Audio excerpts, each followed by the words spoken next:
이 마지막 때의 비유는요, 우리에게 정말 종합 선물 세트와 같습니다. 그렇기 때문에 정말 중요하게요, 앞에 많이 말씀드렸던 비유와 그 결론과 또 같은 것입니다. 그래서 오늘도요, 한 이야기로 한번 말씀을 시작하고자 합니다. 옛날에 어떤 현명한 왕이요, 나라의 백성들과 청년들에게 꿈을 갖게 하기 위해서 자신의 나라에서 가장 위대한 사람을 찾아서 상을 내리겠다는 이 포고문을 발표했습니다. 그러자 여기저기서 많은 사람이 추천을 하였지요. 일례로 먼저 추천을 받은 사람이 사업을 잘해서 돈을 많이 가지고 있는 사람이었습니다. 뒤를 위해서 누가 있냐면 뛰어난 의술을 갖춘 사람이 추천받았고요. 또 세 번째로 법률에 대한 지식이 탁월한 사람이 추천을 받았었습니다. 그리고 이어서야 뭐냐면 이 자손을 많이, 즉 뭐냐면 많은 사람을 도와준 사업가로 역시 추천을 받았습니다. 그 밖에요, 적지 않은 사람들이 조금 유명하고 뛰어나다 하면 여기저기서 자이든 타이든 다 추천을 받는 사람들이 많게 되었습니다. 그래서 이 현명한 왕은요, 어떻게 하냐면 그들 가운데 가장 위대한 사람을 뽑겠다고 해서 날을 정하고 그날의 모든 궁궐로 모이라고 초대했습니다. 그대로 그날이 되었습니다. 추천을 받은 사람들은요, 너나 할 것 없이 자기가 제일 잘나고 뛰어난 사람이라고 생각했어요. 그리고 자기가 위대한 사람이라고 자부심이 대단했습니다. 물론 한 분야에서 성공한 사람은 그럴 수가 있겠죠. 근데 임금은 그때부터요, 한 사람씩 앞에 불러서 그들을 심사했습니다. 그러자 그들 모두 바라봤는데 임금이 볼 때는 크게 탐탁치가 않았던 것이에요. 그런 와중에요, 이제 후보의 마지막 차례가 되었습니다. 그 마지막 후보를 본 궁궐에 모여있는 사람들은요, 다들 웅성웅성되기 시작했어요. 왜냐하면요, 자기들이 생각한 것보다 뜻밖의 인물이 거기에 서 있었기 때문입니다. 임금 앞에 선 인물은 누구냐면요, 머리가 하얗게 센 분이에요. 그리고 등이 약간 굽은 나이 많은 초라한 노파였습니다.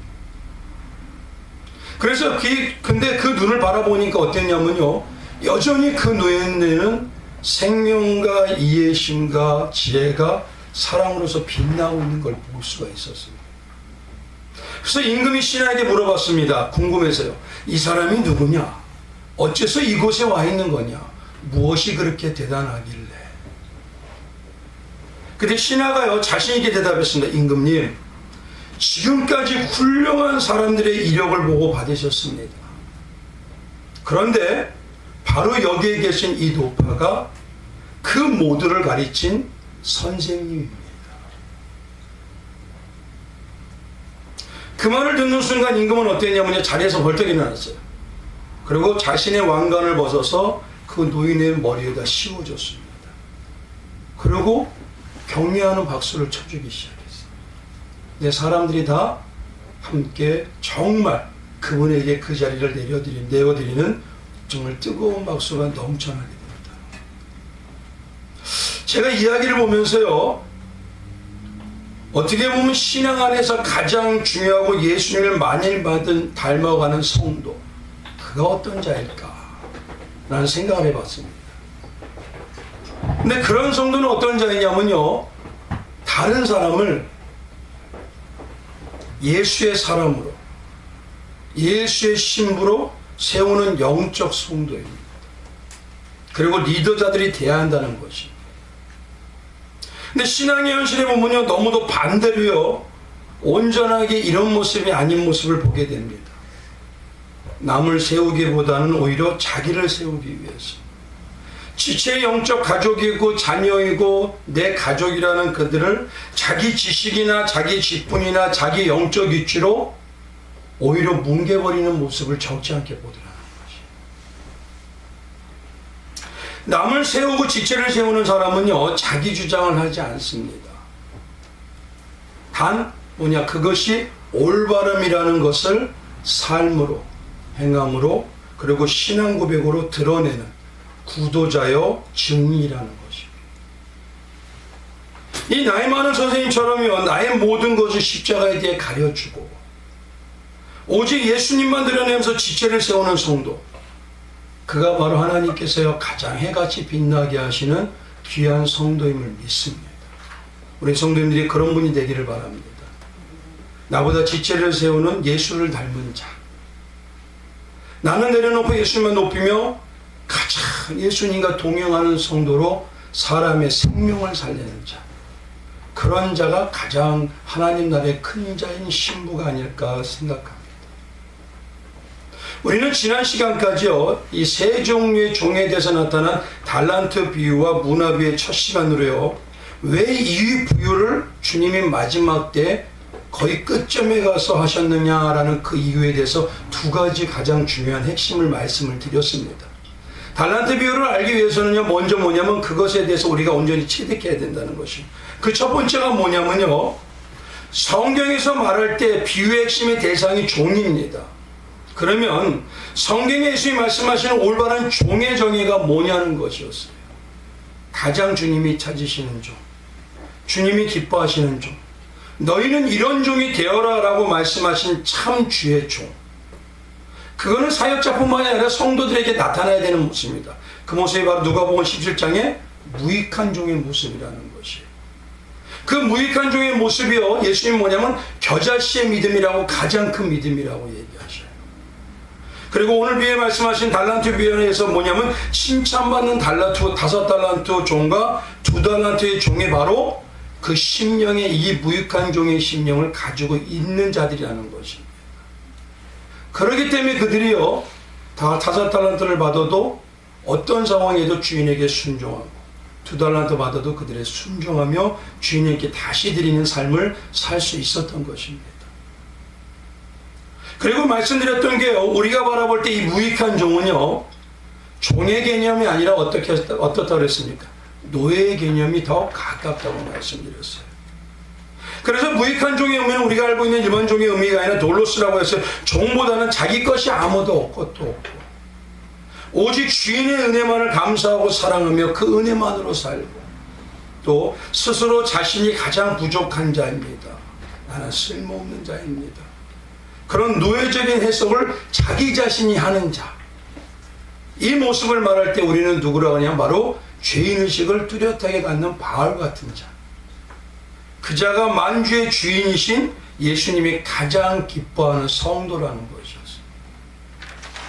그러면 반대로 본문의 종인 1달란트 종은요, 무익한 종이라는 말은 그 30절에 쓰고 있습니다. 그러나 문제는 주님이 보실 때는요, 이 모습이 주님이 가장 종의 모습이 아닌 척하는 이름만 가지고 있는 종이라는 것이에요. 그래서 주님이 바라보실 때 그가 가장 쓸데없는 모습이고 버려지는 모습, 예수님과 관계가 없는 종의 모습이다 라고 주님은 우리에게 똑같은 무익한 종이라는 말을 쓰면서도 말씀해 주시는 것입니다.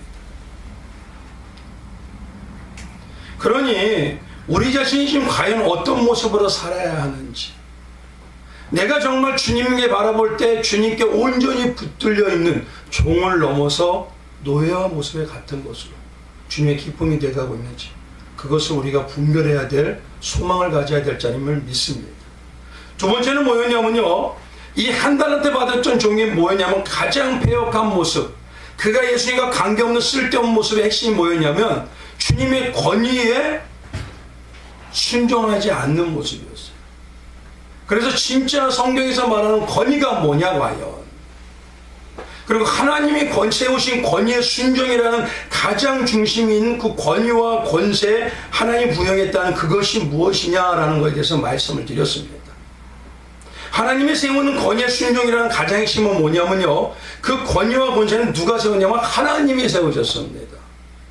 그렇기 때문에 이 모든 만물은요, 하나님 안에서 벗어날 존재가 아무것도 없어요. 온전하게 그래서 권위에 순종하는 모습 속에는요, 하나님이 높이고 하나님이 가지고 있는 가치관의 그 모습이 드러나야 하는 것입니다. 그것이 성령의 열매이고 그것이 빛의 열매입니다. 온전히 성령의 사람이라면 진실과 정직함과 의로움으로 살게 되어 있더라는 거예요. 누가 시켜서가 아니라. 오히려 내 안에서 거짓이 있고 불완전함이 있다면요, 그것에 대해서 가슴이 너무 힘들기 때문에 못 견딥니다. 근데 이 시대에는요, 오히려 죄송하지만 성도라고 하면서요, 자기가 느꼈던 간증도 부풀려서 얘기할 정도예요. 거짓이 남아요.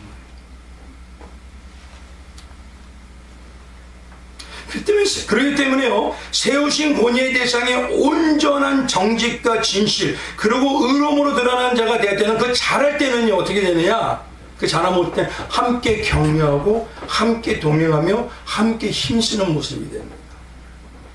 근데 세우신 권위의 대상이 잘못됐다는 어떻게 해야 되냐면 예수님의 가치관으로 진실과 정직과 의로움으로 변화되기를 소망하며 먼저 기도해 줘야 돼요.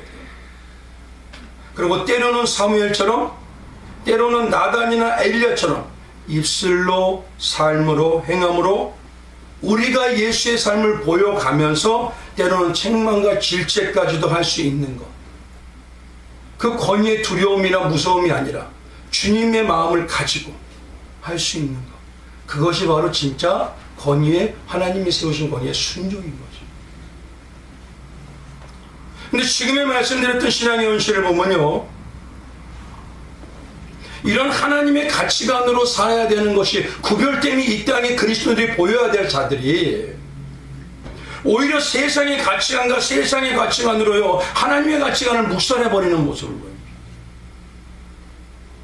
어떤 대상이나 주권자에게는요 같은 생각과 같은 동향인 그런 모습이면은 마냥 무한한 호의지만, 어떤 대상은 내 마음에 안 들면요 그거는 여전히 바늘구멍이라도 찾는 모습이 되버려요.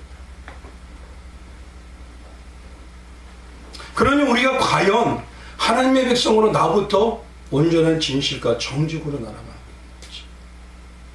성령의 열매는요 빛의 열매로 나타나게 되었다고 주님은 분명히 말씀해 주십니다. 그러니 우리가 잊지 말아야 될 거죠. 하나님께서 그 말씀을 하셨다는 것은 우리가 이 은혜 받을 만한 이때에, 구원의 이때에 우리 나의 신앙의 모습을 점검하고 분별해야 된다는 거죠. 지금이란 이때 분별해야지 그때 가서 이제 바꿔볼게요, 이제는 무서워지고 징조가 보이니까 새롭게 할게요, 그거는 있을 수가 없는 거예요.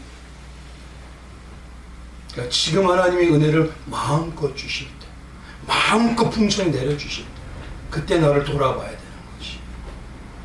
그러니 진짜 하나님의 백성은요 사람을 볼 게 아닙니다. 지금 주님이 나를 어떻게 보실까, 예수가 나를 어떻게 보실까, 그 중심을 잃어버리면요 그때부터 세상과 별반 다른 게 없어져요. 오늘은요 말씀이 뭐냐, 이런 전제를 가지고요 예수님께서 마지막 때에 찾으시는 진짜 올바른 신앙, 슬기로운 열천의 비유에서 나타나는 그 두 가지 외에 이제 세 번째로 올바른 신앙이 무엇인지에 대해서 이제 말씀을 드리기 원합니다. 이 비유의 진리를 올바로 알기 위해서는 항상 말씀드린 게 문맥을 염두에 두라고 말씀을 드렸어요. 근데 성경이 말하는 건요 달란트 비유와 문화 비유가 같은 문맥의, 같은 형식의, 같은 내용의 비유이다라고 지난 시간에 말씀을 드렸습니다. 그래서 누가복음 10장 19장에 있는 이 돌 무화과 나무에, 그 뭐냐면은 문화 비유 앞에 어떤 내용이 있냐면은 돌 무화과 나무인 우리가 말하는 일명 뽕나무, 뽕나무에 누가 올라갔죠? 삭개오가 올라서 그 내용이 거기에 기록되어 있습니다. 그러니까 누가복음 앞에 문화 비유에는요 뽕나무에 올라간 삭개오가 기록되어 있어요. 근데 마태복음 25장에 이 달란트 비유에는 어떤 비유가 기록되어 있죠? 열천의 비유가 기록되어 있습니다. 그러니까 이 두 비유가 바로 뭐냐, 문화와 달란트 앞에 비유로 기록되어 있는 걸 잠시 생각하시고 오늘 내용을 들으셔야 아 이게 어떤 내용이다 라는 것을 대략적으로 더 쉽게 알 수가 있어요. 그래서요 내용은 전 시간에 말씀드렸고 교회생활과 신앙생활 하신 분들은요 대부분 이 삭개오의 이야기와 열천의 비유에 대해서는 다 아시는 부분이 있기 때문에 그것에 대해서는 이제 줄거리는 건너갑니다. 그래서 내용을 말씀을 한번 시작하게 되면요 특히 오늘 비유들을 알기 위해서는요 그동안 말씀드렸던 많은 비유들의 핵심들이 있죠. 그거를 생각하셔야 돼요. 왜냐하면 이 마태복음 25장의 비유는 말씀드린 대로 종합선물 세트와 같아요. 그 모든 내용이 갈무리가 돼야 이 신앙이 된다라고 찾아지기 때문에 그렇습니다. 그래서 가장 중요하게요 본문의 배경 지식을 간단하게 말씀드리면은 이 두 가지 비유를 같이 비유하면서 이제 앞부분을 말씀을 드립니다. 문화의 비유는요 마태복음 25장의 달란트의 비유의 관계가 깊다고요 성경은 연관성까지 얘기해 주십니다. 내용도 매우 흡사하다고 그랬어요. 신학자들도요, 이 부분에 대해서요, 많이 다툼이 있었어요. 언쟁이 있었고, 같습니다. 근데 결국 결론이 뭐냐? 이 문화 비유와 달란트의 비유는 같은 내용이다라고 결론을 내렸습니다. 특히 항상 말씀드린 대로 주님이 말씀하신 모든 내용, 그 내용과 비유들을 통해서 말씀드렸던 주제가 무엇입니까? 한 가지밖에 없죠. 항상 말씀드렸죠. 그게 뭐냐? 요한복음 5장 39절에 너희가 성경에서 영생을 얻는 줄 생각하고 성경을 연구하거니와 이 성경이 누구에 대해서? 곧 내게 대하여 증언하는 것입니다. 성경 전체가 예수에 대한 얘기밖에 없습니다. 바로 뭐냐면 성경 전체가 예수 그리스도와 십자가의 대속에 대해서 계속적으로 그것만이 힘이요 능력이요 그것만이 삶이요 그것이 함께 동행하는 자가 진짜 승리하는 자라고 계속 주님은 얘기하고 계시는 거예요. 이런 핵심 주제가 내용을요, 비유에서는요, 당신 유대인들이 쉽게 할 수 있도록 삶으로 나타내 주신 것 뿐입니다. 그 핵심 주제를. 그래서 먼저 누가복음의 본문의 11절 한번 가보십시오. 누가복음 19장 11절 한번 가보세요. 같이 한번 봉독했습니다. 우리 같이 봉독합니다. 시작. 그들이 이 말씀을 듣고 있을 때에 비유를 더하여 말씀하시니 이는 자기가 예루살렘에 가까이 오셨고 그들은 하나님의 나라가 당장에 나타날 줄로 생각함이더라. 여기서 가장 중요한 게 뭐냐면요, 거기에 모여있던 자들이 뭘 생각했냐면 하나님의 나라가 당장 나타날 줄 알았어요. 왜 그랬을까요? 봐요. 이제 잘 들어보셔야 됩니다. 예수님께서 사마리아를 거쳐서요, 예루살렘으로 가던 마지막 여정 중에 먼저 했던 게 뭐냐면 여리고성에 들어가십니다.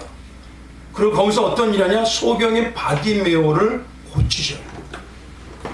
그리고 두 번째 사건이 뭐였냐면 여리고성에 있는 세리장인 삭개오를 뽕나무에서 만나서 그의 집에 들어가 가지고 구원을 선포하십니다. 그래서 쉽게 말하면 이 바디메오를 고친 사건 뒤에도 가보면 구원이 그에게 이루어졌다라고 얘기를 하시고요, 이 삭개오 사건 뒤에도 구원이 이루어졌다라고 얘기하여 주십니다. 근데 문제는요, 이 모습을 본 유대인들은요, 그들의 가치관으로 하나님의 구원을 자기들의 주관적인 방향으로 평가하고 오해를 했던 것이에요. 자기들의 방향으로. 11절을 시작하자마자 성경은 어떻게 했냐면 그들의 오해에 대해서 먼저 그래서 말씀해 주시는 거예요. 어떤 오해냐면 구원은 누가 이뤄내는 것입니까? 근데 그들은 뭘 가지고 얘기하냐면 자기들의 열심, 자기들의 특심이면 자기들은 구원받고 저런 사람들은 솔직히 버림을 받아야 되는 거예요. 눈먼 바드메오나 세리장인인 매국노와 같은 삭개오는 버림받아야죠. 우리가 지금으로 한번 생각해 보시죠. 이완용은 어떻게 돼야 되죠? 극단적으로 한번 얘기하면 그렇습니다. 이완용은 어떻게 돼야 됩니까? 버려지는 게 당연하죠. 그러니까 문제는 뭐냐면 하나님의 구원을 하나님의 주관대로 하는 거다고 분명히 말씀해 주시는데도 우리는 우리의 가치관으로, 세상의 가치관으로 판단을 해버리는 거예요. 만약에 하나님이 그를 구원하겠다면, 근데 죄송하지만요, 못 받아들이는 사람이 어마어마하게 많습니다. 제가 깨달은 것 중에 하나요, 저를 지금까지 사역을 하면서 힘들게 하고 어렵게 하고 가슴에다 스크래치를 어마어마하게 간 사람이 있을까요, 없을까요? 처음엔 그랬어요. 그들이 왜 천국 가요?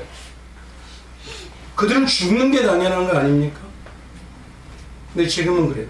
하나님이 구원하신다. 그게 맞습니다.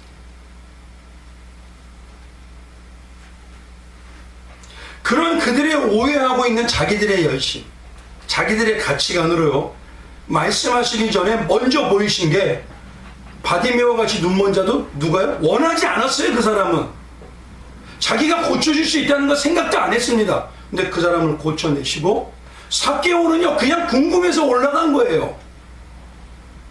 근데 성령의 역사로 하나님께서 그곳에 가셔서 그에게 만나주시고 그를 변화시켜 버리시는 겁니다. 이런 그들의 유대인들이 지금 하나님의 나라가 곧바로 이어질 것처럼 자기들이 잘했으니까 이제 빨리 이루어지길 원할 거 아니에요. 더 복발되고 더 권세 있게 살아야 되니까. 그런 잘못된 오해를 고쳐주기 위해서 했던 게 바로 문화 비유였습니다. 그리고 마지막 때 달란트 비유에서는요, 다 밭을 갈고 다 맷돌질을 한다고 얘기하고 있어요. 다. 유대인들도요, 하나님을 기다린다고 하잖아요. 메시아를. 다 그게 뭐냐면 지금으로 얘기하면 예수의 재림 예수를 기다린다고 합니다. 그러나 주님이 말씀하시는 건 온전하게 다 기다리는 신앙이 아니다라고 얘기하셔요. 근데 문제는 뭐냐? 그들은요, 이렇게까지 얘기해도 자기들이 무엇을 잘못 알고 있고 자기들이 어떤 신앙인지 모르니까 여전히 잘한다고 착각하고 있더라는 거죠. 그래서 달란트 비유에서 시작했던 게 바로 처음에 말씀드린 게 열천이의 비유였어요. 그리고 말씀드린 게 오늘 달란트 비유와 마지막에 양과 염소의 비유예요. 양과 염소의 비유까지 보면 그렇죠?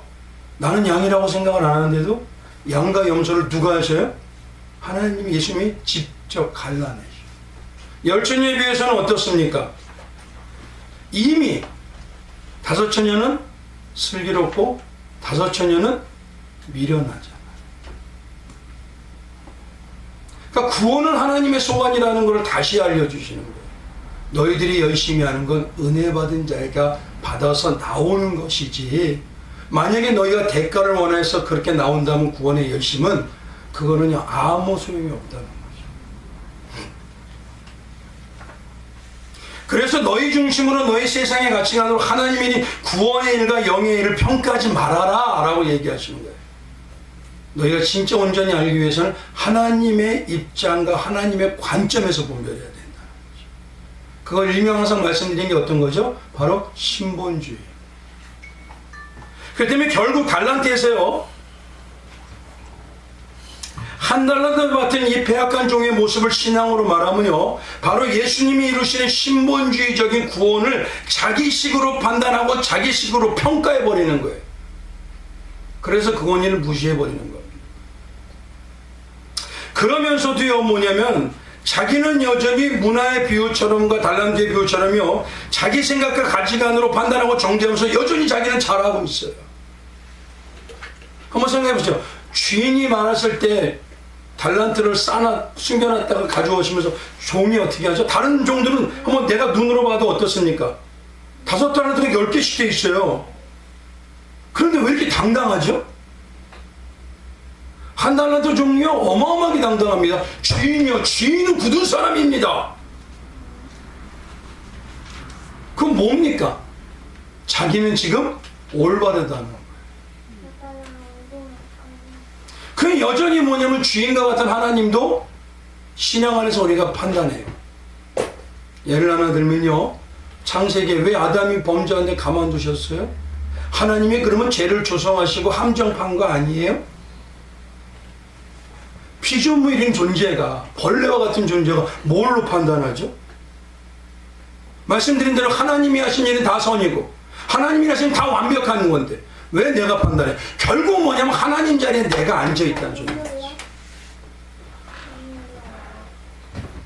그러니까 이런 신본주의 가치가 먼저 생기지 않으면 올바른 은혜의 시각으로 해결할 수가 없습니다. 은혜로 성경을 바라볼 수가 없어요. 그러니 여전히 예수님은 은혜를 얘기하는데 우리는 여전히 대가를 얘기하고 있어요. 그래서 달란트 비유에서 시작하자마자 14절의 달란트 비유에서는요, 14절에 모모와 같으니라 라고 열천의 비유와 연결해서 얘기하는 거예요. 이 달란트 비유도 뭐냐? 하나님께서 이루어내시는 이미 슬기로운 5처녀와 이미 미련한 5처녀의 구원의 이야기다라는 것입니다. 이 달란트 비유. 그러니 중요한 건 뭐냐, 이런 맥을 가지고 봐야 되는데, 어떤 달란트의 종은 장해가지고 더 많이 생기고, 어떤 달란트는 더 많이 생기고, 어떤 달란트는 숨겨놔서 여기에 초점을 맞춰버리면요, 우리의 열심으로 모든 게 이루어진다고 맞춰지게 됩니다. 그렇기 때문에 신앙은 어디에 초점을 맞추냐에 따라서 해석이 달라져 볼 수밖에 없어요. 당시나 지금이나요, 쉽게 말하면요, 적지 않은 사람들이요, 전적인 하나님의 은혜로 구원받는 것을 마치 내가 열심히 하면 남보다 더 낫다고 생각해요. 이렇게 말씀드릴게요. 성령이 임재하지 않으면요, 그 열심은 나올 수가 없어요. 다 자기만을 위해서 하는 열심입니다. 내 욕망과 욕심을 위해서. 성령이 임재하기 때문에 하나님의 영광을 위해서 열심히 하는 자가 나오십니다. 그러니 문제는 뭐냐면 하나님을 위한 이타적인 열심이 아니라 우리가 뭐냐면 적지 않은 사람들이 하나님의 은혜를 안다고 해요. 구원이 전적인 하나님의 역사라는 걸 압니다. 그런데 문제는 내가 열심히 하면 구원받고 내가 열심히 하면 더 상급받아요.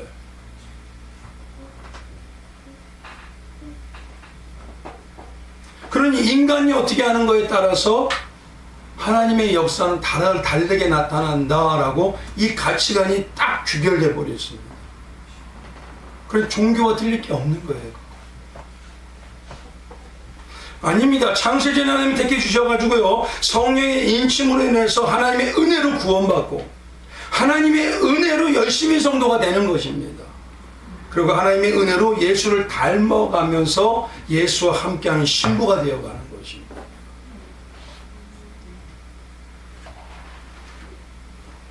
성령이 없는 세상은요, 이 안에 있는 세상이 가라지도 도저히 될 수가 없는데도 될 수 있는 것처럼 척하고 있는 거예요. 근데 이건 누구만 아셔요? 하나님은 정확하게 아십니다.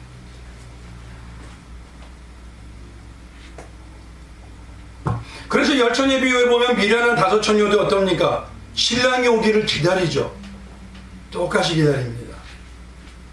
그럼 마지막 신랑의 혼인잔치에 들어가면 문이 딱 닫히는 거 누구 소관이다? 신랑 소관. 그러니 놀라운 거죠. 그 닫히는 문 속에 누구를 들여보내고 있어요? 나. 나를 보내주시는 거예요. 그러니까 이 은혜가 어떤 정도냐 이거예요.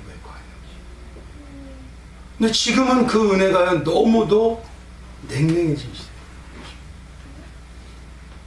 그래서 문화와 이 문화비유와 달란트 비유의 관계성을 보면요, 누가복음 19장의 문화에서 문화 비유 전에 보여주신 삭개오가 자신이 원해서 오신 것이 아니라 주님이 시작부터 성령을 보내시고 조성하시고 스스로 찾아오셔서 삭개오를 구원한 사건을 얘기해 주시는 거예요.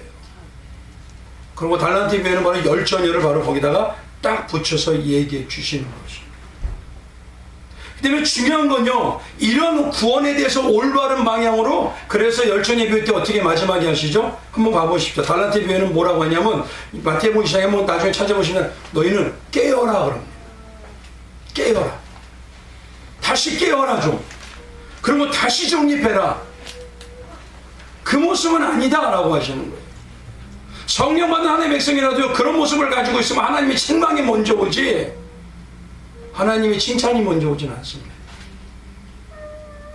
그래서 오늘 이 시간에 하나님이 깨어라라고 하시면서 우리의 구원에 대한 관점을 다시 깨어라고 하면서 첫 번째, 하나님이 말씀하시는 참 마지막 때의 신앙의 모습이 세 번째는 뭐냐? 이겁니다. 우리에게 있는 신앙이 은혜 신앙입니까? 대가 신앙입니까? 요거예요. 첫 번째가. 달란트를 위해서 찾으시는. 은혜 신앙은요, 다시 얘기할게요. 한번 구분해서 내가 은혜 신앙이다, 이 대가 신앙이다. 은혜 신앙은요, 득일의 길을 소망하게 됩니다. 어떠세요? 지금 잘 보세요. 그러나 대가 신앙은요, 받기만을 소망합니다.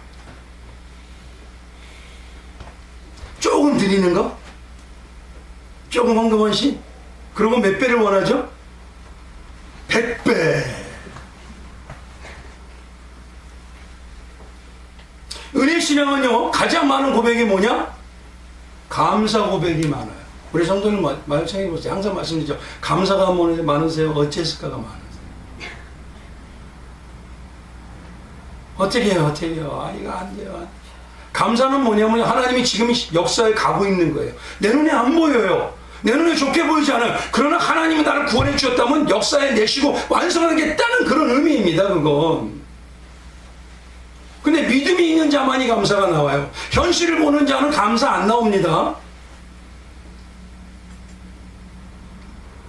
대가신앙은요, 뭐냐면 하나님께 감사하지만, 은혜신앙 하나님 감사하지만, 대가신앙은 나의 공로를 드러내는, 제일 많이 나오는 게 뭔지 아세요? 내 체험과 간증이 많아요. 나만이 특별한 체험했어. 나만이 특별하게 느꼈어.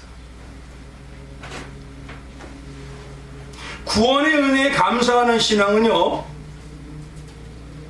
은혜보다 바라는 삶이 나오고 모습이 나오기 때문에요, 그 모습 속에서 은혜를 받은 자는 어떻게 되느냐?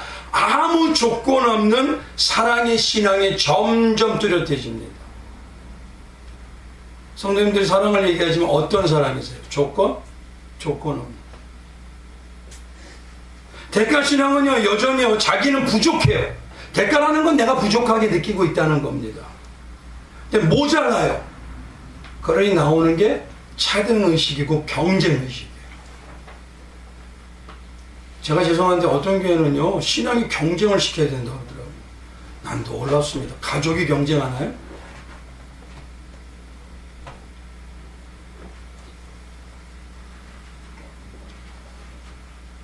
차등의식의 경쟁이 나오므로 마치 뭐냐면 직장에서 열심히 나 일했으니까 한 만큼 대가를 주세요, 이렇게 봐요. 그렇기 때문에 은혜신앙은 뭐냐면 이미 전능하신 하나님께서 이루어주심을 믿기 때문에 때때로요, 잘못된 것 같고 망한 것 같고 부족한 것 같아도 하나님을 신뢰하기 때문에 영적인 가치관으로 지금 실망과 낙심을 하지 않습니다. 잠깐 동안 그럴 수 있죠. 그러나 그들의 고백은요, 하나님이면 돼요. 이것도 하나님 역사하시는 겁니다. 노예가 좀 늦어졌어요? 좋은 이유가 있겠죠. 차량 구입이 좀 늦어졌어요? 아이고 더 좋게 하시려고 하시겠죠. 근데 어떤 분은 왜 우리는 맨날 이거 갈 시간이 생각이 들려져 버립니다. 대가 신앙은 어땠냐? 조금만 부족해도요, 입에서 불평과 출애굽기 때 그들처럼 불평과 불만이 계속 나와요. 만나를 먹어가면서도, 지금 축복의 말씀을 들어가면서도 이 만나 이제 싫어요.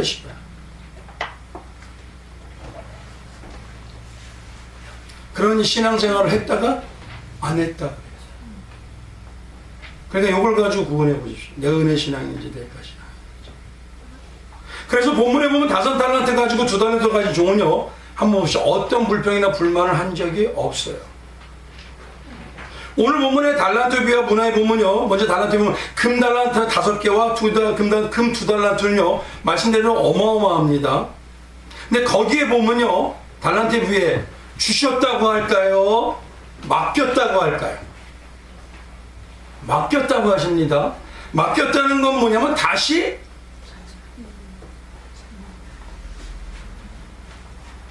근데 문화에 비해서도 13장의 주인이 열문화를 맡겼다고 합니다. 그리고 뭐라고 하냐면 장사하여라 그래요. 오늘 본문에 장사하여라. 그러면 장사해서 무조건 남기만 할까요? 현실적으로 보면요, 죄송하지만요, 성공하는 케이스보다는 실패하는 케이스가 훨씬 많습니다. 그러면 진짜 조금만 생각할 수 있는 종이라면요, 더 많은 걸 받았다면 부담이 될까요, 안 될까요? 그럼 그들도 불평할 수 있어요. 그들도 왜 나를 믿는 건 좋지만 왜 이렇게 부담스럽게 하세요, 그럴 수 있어요. 저 같으면요, 주인님 나도 1달란트만 주세요. 이 부담 못 견디겠어요. 잘 들어보셔야 됩니다. 정말 우리가 원하는 복을 많이 받으면 좋기만 할까요, 다들? 성도님들이 기도하고 많이 구하고요, 많이 성도님이 열심히 신앙생활 하는 건 그 모습이 뭡니까? 이유가 신실하게 하는 건 뭐죠? 높은 지위 갖고 대단한 권세 갖고 많은 물질 복에 받기 원하는 거잖아요. 근데 이거 하셔야 돼요. 복을 하나님이 어마어마하게 주시잖아요. 그러면 오히려 힘들고 부담은 어마어마.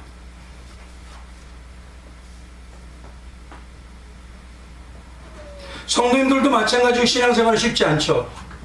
저는요, 혹시라도요, 신앙생활 중에서 목사이기 때문에 설교할 때 잘못 전할까봐요, 어떤 때 입이 바짝바짝 타요. 그래서 물을 좀 많이 마셔요. 잘못 전하면 어디에 영향이 있어요? 하나님이 세상하고도 바꾸지 않겠다는 영혼에게. 그래서 때때로 밤을 꼬박꼬박 셉니다.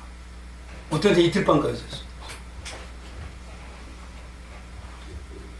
그러니 올바른 방향이나 장성함이 없는 복만 많이 주는 건요, 성도를 오히려 위험하게 합니다. 근데 우리는 자꾸 5달란트 주세요, 2달란트 주세요, 좀 많이 받기 원합니다 라는데 그 뒤에 따라오는 많은 의무와 책임은 전혀 생각하지 않아요. 때때로 저기 계신 분 계시는데 제가 신학을 알고 이제 영란이 어느 정도 영이 딱 알게 되니까 그때 저 신학하면서도 어땠냐? 학비가 어떤 때는 못 오잖아요. 그럼 저기 예배실에 가서 주님 감사합니다. 여기까지만 하셔도 나는 좋아요. 처음엔 감당이 안 되더라고요. 이게 너무 무거우니까. 그러니 중요한 거는요, 더 많은 의무와 책임이 따른다는 걸 망각하면 안 됩니다. 성경에 바라봅시오. 모세도 다윗도 믿음의 선진들이요, 성경에 오히려 많은 권세가 부담이라고 합니다. 민수기 11장에 보면요, 모세는 이렇게까지 얘기해요. 여호와께 여짜오되 주께서 종을 괴롭게 하시나이까? 어찌하여 내게 주의 목전에서 은혜를 입게 하시고서 이 모든 백성을 내게 맡기사 내가 그 짐을 지게 하시나이까? 아니, 모세가 졌어요? 하나님이 해주셔요? 하나님이 끌고 가세요? 그런데요, 오는 부담은 어마어마한 겁니다. 그래서 모세는 뭐라고까지 하면 이렇게까지 얘기하십시오. 이 모든 백성을 내가 애를 베듯이 뱄습니까? 내 자식입니까? 내가 그들을 낳았습니까? 어찌해 주께서 내게 양육하는 아버지가 젖먹인 아이를 품듯 그들을 품에 품고 주께서 그들의 열조에게 맹세한 땅으로 나보고 가라고 하십니까? 한번 생각해 보세요. 당시에요, 민족이 이끌어가는 사람이 250만이에요. 그러니까 한마디씩만 불평해도 몇 마디? 한번 보세요. 하루 종일 불평만 들어요. 그런데도 하나님의 백성은 하루 종일 내 마음대로 살 수도 없어. 벗어날 수도 없어. 그 시각에서.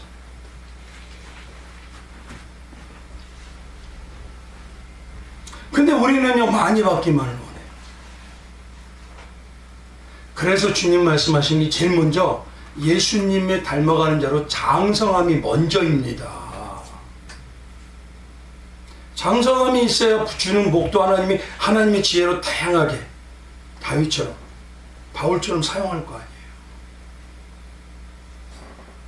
또 놀라운 건요, 불평하던 자들의 특징을 가만히 보면 어떠냐면 사랑한다고는 수없이 말하는데요, 더 많은 수고는 싫어해요.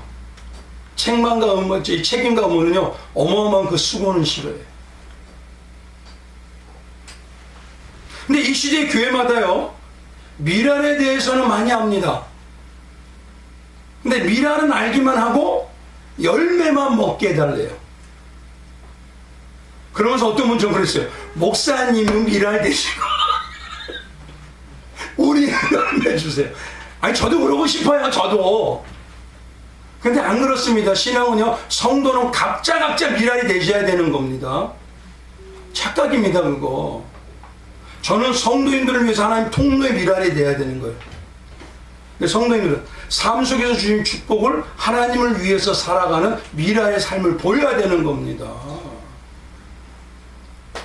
근데 이 시대는요, 미랄은 고수하고 열매만 먹으니까, 열매 달라니까 조금 힘들면 뭐라고 하냐? 왜 하나님은 나만 이렇게 하세요?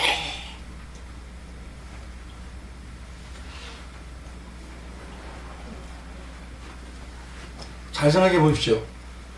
누군가는 미랄로 심어야 후손들이 열매 따먹지 않나요? 근데 놀라운 거냐, 가정에서 부모는 심기는 건 맞아요. 자식이 잘 되길 바래요. 신앙 안에만 오면요, 완전 틀어져 버려요. 지금 한국 교회나 사회가 다 뭐냐면요, 다 내가 따먹고 쓰고 누리고자 하는 시기예요.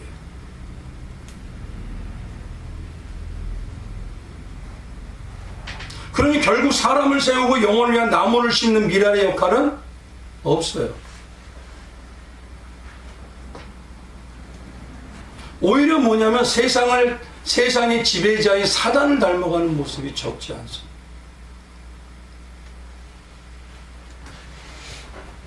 그러니 어떻게 합니까? 내가 다 따먹어야 되니까 따먹기 위한 방향으로 네 편 내 편이 갈리는 거예요. 교회마다 제가 놀라운 건요, 지금까지 생각하면서 기득권이란 존재가 없은 적이 없어요. 교회마다. 왜 그러죠? 기득권은 누구만 하시면 돼요? 예수님만. 근데 예수님이 아니라 사람이 주인 되는 것 같아요. 그럼 다시 묻겠습니다. 미랄에 쓰고 감당하는 신앙입니까? 열매만 말하는 편협한 신앙입니까? 아니 솔직히 내 답은 얘기하지 마서 속을 내가 이렇게 들여다보세요. 진짜 미랄의 수고를 감당하는 성도에게 하나님이 이제는 너는 변함이 없구나 하고 부어주시는 거예요. 자꾸 뭐냐면 내가 욕망을 가지고 있으면서도 나는 하나님의 백성이야. 유대인들하고 별거 틀린 게 없습니다.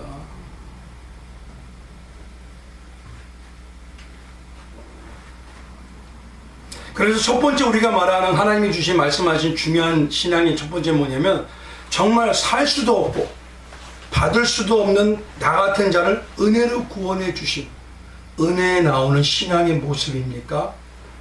아니면 잠깐은 내가 배웠기 때문에 은혜가 되지만 여전히 한 만큼 대가를 구하는 종교의 모습입니다. 여기서 한번 잘 생각해 보세요. 문화에 비유해서 장사를 하라 그러셨죠. 여기서 조금 생각해 봐야 될 게 뭐냐, 신앙으로 볼 때 장사라고 한 주인은 누구십니까? 예수님이시잖아요. 여기서 오셨다 가셨으니까. 근데 예수님은요, 십자가로 완전한 승리가 이루어내셨다고 더 이상 뭐냐면 다 이루었다고까지 하면서 증거를 보여주셨어요. 이미 다 이겼다 나. 그리고 다 이루었다. 그리고 모든 권세를 받았다라고 해서 만왕의 왕 만주의 주가 되신 겁니다. 그럼 그 주인이 우리의 신랑 되신 아버지가 된 예수님인 주인이 장사하고 맡기고 가셨다면 그 장사는 실패할까요? 성공할까요? 근데 왜 장사 안 하죠? 왜 전하지 않죠? 왜 증인의 삶 안 살죠? 살기만 하면 성공인데, 살기만 하면 하나님이 증인에게 주시는 놀라운 축복을 물붓듯이 주시는데, 그러니까 지금 아는 것하고 행함이 완전히 반대인 것입니다. 이게 주님은요 뭐냐면 우리를 홀로 두지 않으셔요. 내가 이긴 것처럼 너희는 반드시 이기게 해주신다고 하십니다. 근데 안 해요.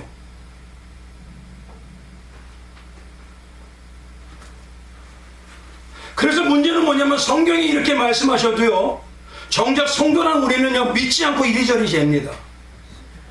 내가 힘들까봐. 참 안타까운 건 조금 힘들지만요 그 뒤에 오는 열매는 어마어마한데. 저는 예전에 어떤 장로님이 그런 얘기 하시더랬어요. 중직이 전도를 해야 됩니다. 전도 매주 항상 저는 어디서든 전도했었어요. 그랬더니 뭐라고 하냐, 아유 목사님 그런다고 효과 있어요? 하나님의 역사도 자기가 주인 데서 받아. 중요한 건 뭐냐면요, 하나님께서는 분명히 이루셨기 때문에 행함을 이루기 때문에 우리에게 장사라고 하실 때는 내가 반드시 승리하게 하신다는 겁니다. 눈에 보일 때 내가 잘못된 거 가지고 온전히 서는 것 같지 않게 보여도 그건 지금 내 사업을 승리하는 거예요. 단 이겁니다. 예수님이요 사업장에서는 우리의 사장이 되죠. 진짜 실제로 사장이 되셔야 됩니다. 내가 사장 아니에요. 내가 목사 아니에요. 예수님이 목사이십니다. 가정에서는요 진짜 아버지에게 대화하듯이 하셔야 돼요. 아버지에게 구하듯이, 아버지에게 알리듯이. 그렇게 하시나요? 교회에서는요 주님이 주인처럼 하셔야 돼요. 예수님이 말씀하시는 생명도 걸어야 되는 겁니다. 그 말씀이라면 예수님의 십자가 역사가 나올 걸 믿고 가야 되는 겁니다. 근데 문제는 실제 신앙의 모습이 있냐는 거예요. 진짜 사장님이세요? 진짜 아버지고 내 남편이세요? 진짜 교회 주인이세요?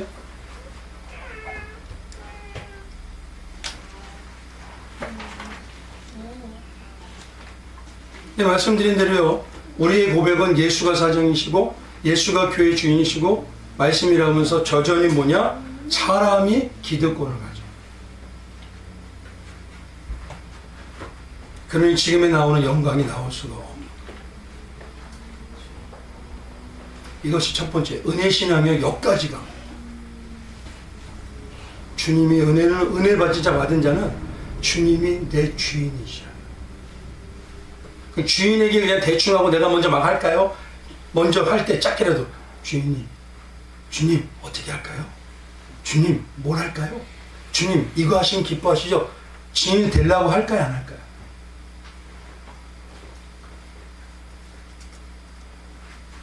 이게 바로 뭐냐면 은혜를 받은 진짜 신앙은 이렇게 넘어가요. 은혜 받았던 게 얼마나 기쁘면요. 보십시오.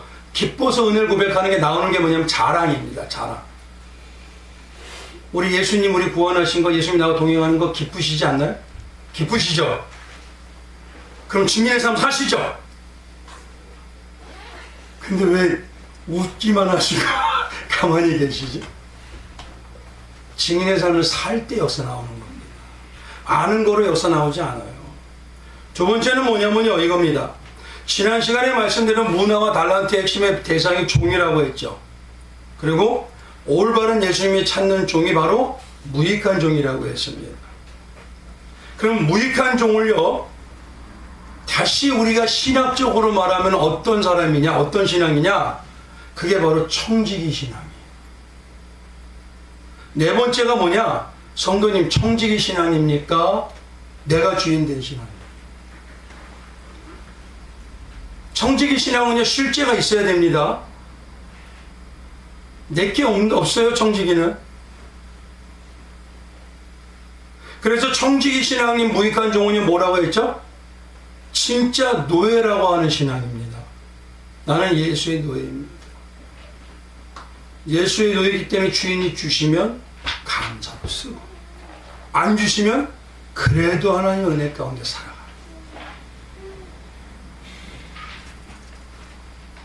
근데 한번 생각해보세요. 성도님들에게요, 종이라고 하면 괜찮아요. 근데 노예예요, 그러면. 거기다 하나 더 붙여요. 성도님은 노예이기 때문에 하나님한테 안 받아도 할 말이 없어요, 그러면. 여기서 뭐 올라오지 뭐가 이렇게 스물스물 올라오지 않습니까? 그건 아직 그런 노예가 되지 않은 겁니다. 주인은 노예에게만 역사를 맡겨버려요. 오늘 그겁니다. 여기서 말하는 종은 돌로스예요. 주인은요, 돌로스인 노예에게 맡기는 거지 언제든지 자기 마음대로 살 수 있는 자유자인 종에게 안 맡깁니다. 그거는요, 맡겨봤자 어떻게 합니까? 자기 마음대로 다 해버릴 텐데. 뻔히 주인은 모를까요? 다 아십니다, 이거. 그래서 오늘 성경에서 말할 때 중요한 건요, 청지기 내가 신앙이 아니라 청지기 신앙. 우리는 알기 많이 알아요. 근데 청지기 신앙이 과연 뭐냐 이거예요. 이 부분에 대해서 전에 불의한 이 청지기에서 말씀을 드렸어요. 불의한 청지기의 비유라는 곳에서 말씀드리니까 꼭 한번 들어보시기 바랍니다. 그럼 여기서 잠시 말씀드리면요, 청지기에 해당하는 단어는요, 두 개입니다. 꼭 요건 기억하셔야 돼요. 또 뭐냐, 첫 번째는 좁은 넓은 의미로요, 관리자, 대리인, 집사라고 해서요, 에피트로포스라고 해요. 이 점은 뭐냐면 우리가 말할 때 하나님의 대사라는 소리예요. 지사, 대사. 그게 에피트로포스인 관리자인 청직입니다. 그리고 이 부분에 대해서요, 이 첫 번째 부분인 에피트로포스라는 이 관리자에 대해서요, 갈라디아에서는 뭐라고 하냐면 후견이라고 얘기해요.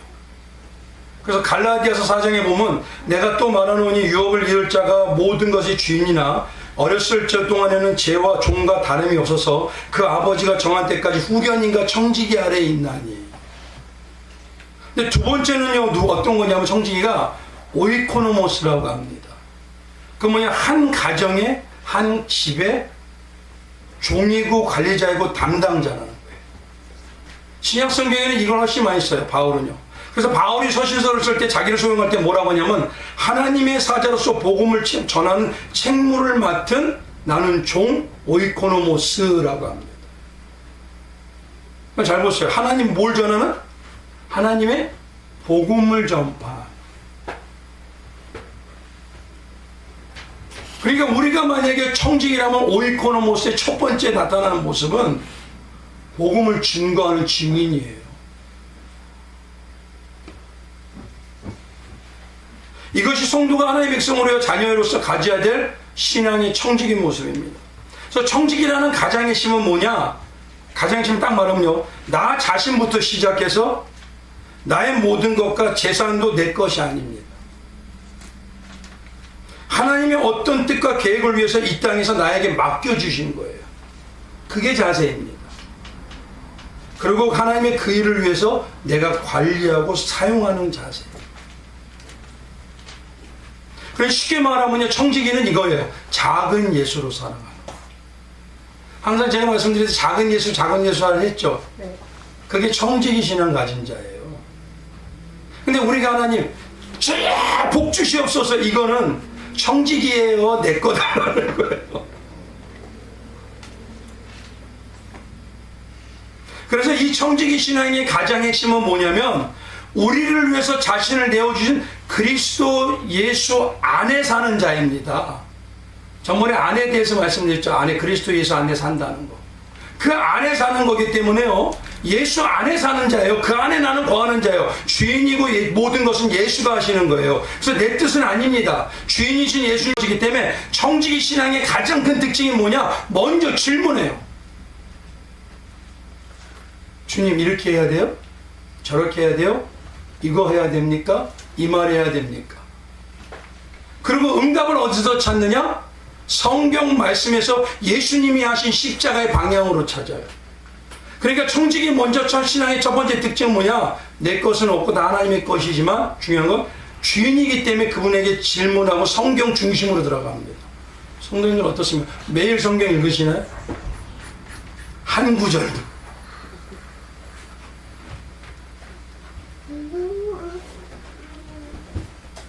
그래서 두 번째 특징이 뭐냐면은 이겁니다. 솔직히 말씀드린 게 청지기 신앙은요, 기도가 끊이지 않아요. 그리고 말씀이 날마다 묵상이 끊이지 않습니다. 왜요? 내 능력으로 할 수 없거든. 나는 청지기인데 어떻게 내 능력으로 살아요? 그래서 그 청지기의 신앙이 기도와 말씀이 끝나지 않는 끊임이 없는 자들은 나오는 가장 중심이 뭐냐? 주님, 나는 안 돼요, 못해요. 답을 주셔야 되죠. 그래서 이걸 뭐냐면 일명 죄인의식입니다. 나는 할 수 없어요, 주님. 나 죄인이에요. 그래서요, 진짜 청지기 신앙은요, 어떤 때 가만히 보면 그 성도님은요, 좀 느긋해요. 급한 게 없어요. 근데 지금의 기독교는 되게 급합니다. 왜 급한 게 없냐? 누가 먼저 움직여야 돼요? 내 주인이 먼저 움직여야 되잖아요. 말을 해주고. 그럼 그때까지 기다리는 거예요. 그래도 감사하게 어느 때 보면요, 목사님은 좀 답답해, 그런 말을 많이 들었어요. 제가 하면 안 되는 거겠죠. 그래서 때때로요, 우리가 말할 때 바울을 뿐만 아니라 베드로도 그렇죠. 베드로도 조금은 미련한 것 같아요. 조금은 고지식한 것 같아요. 근데 오히려 그런 자를 통해서 역사하시고. 청지기 신앙의 두 번째 특징이 뭐냐? 이겁니다. 달란트 종, 이 4,000달란트 종과 2달란트 종을 보면요, 뭐냐? 그 종들은요, 오직 목적이 하나밖에 없어요. 뭐밖에 없습니까? 주인한테 잘 보이는 것밖에 없어요. 그래서 정말 청지기인 노예 종의 신앙은 주인만 생각하고 주인이 기뻐할까 안 기뻐할까 요거만 집중합니다. 그럼 반대로 누구에겐 신경 안 쓴다는 거예요. 사람이 평가나 사람의 칭찬은 전혀 관계가 없어요. 그 사람들이 나한테 힘주는 게 아니니까. 그래서 성경에 보면요, 공회에 끌려갔어요, 베드로하고 요한이. 그럼 그 당시 공회는요, 최고 기간입니다. 돌로 쳐 죽게 하면 죽입니다. 그러면 솔직히 한번 물어볼게요. 일반 사람들은 무서워요, 안 무서워요? 두려워요, 안 두려워요? 근데 목숨이 경각에 달린 그 자리에서도요, 이들은 뭐라고 얘기하냐면 29절에 이래요. 베드로와 사도들이 대답하여 이르되 사람보다 하나님께 순종하는 것이 마땅하니라. 예수님 전하지 말라 그랬거든요.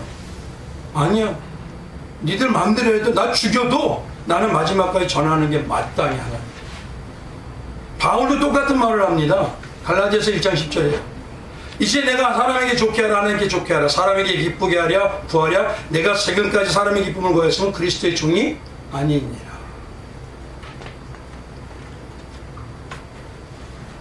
그러니까 참 신앙의 청지기 신앙은요, 맨 먼저 예수님이 나를 어떻게 보실까 그것 따져요.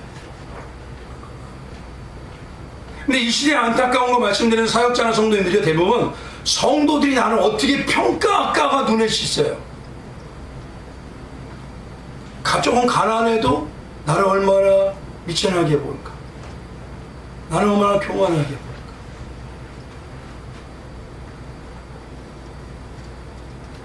그러니 사람들의 눈에 만족하기 위해서 살아요. 그렇게 하나님이 눈에 좀 놀라운 건요, 그러면서 뭘 얘기하냐면은 이거 분명히 아셔야 됩니다. 성도님들이요, 자기 생각이나 자기 동향이나 자기 마음에 맞게 목자들을 뭐냐면 압력가합니다. 말을 하는 게. 내가 원하는 걸 해주시고 내가 원하는 말을 들어주시고 나를 인정해 주세요. 교회마다 그거 어마어마합니다. 큰 교회마다.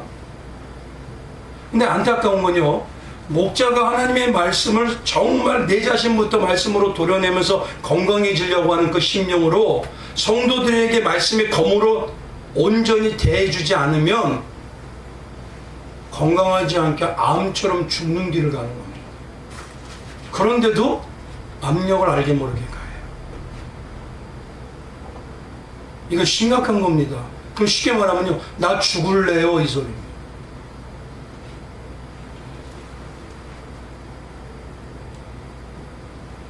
마지막으로 청지기에 나타나는 가장 온전한 특징, 그게 뭐냐면요, 이겁니다. 바로 사도행전 1장 8절이에요. 청지기가요, 정말 온전하게 예수님을 알고 이제 분별하고 기도와 말씀으로 내가 하나님 역사하시는 응답을 구하고 장사를 할 때 주님이 다 승리하신 거로 이루어내가는 걸 알 때 어떤 게 나오냐면 내 안에서요, 그게 너무 감사하고 기뻐요. 그럼 어떤 자가 되느냐? 증인이 되는. 그래서 마태복음 13장에요, 천국은 마치라고 할 때 마지막에 뭐죠? 금을 비유로 끝내지는 겁니다. 금을 비유라는 게 바로 뭐냐면 전도하고 똑같은 거예요. 예수님의 마음처럼 영혼을 위해서 전하는 자가 되는 겁니다. 한번 생각해 보시죠. 나에게 힘이 되고 행복이 되고 기쁨이 되면은 자랑 안 하시나요? 한번 여쭤볼게요. 우리 성도님도 우리 교회 자랑하시나요? 아니, 반응이 이렇게 뜨뜻미지가 않죠. 근데 놀라운 건요, 그렇게 욕하면서도 목사님이 세습했어요, 뭐 재산 얼마 가졌어요, 그러면서도 나는 어느 교회 권사야, 나는 어느 교회 장로야, 우리 교회 얼마나 큰 줄 알아? 뭐지요 이거?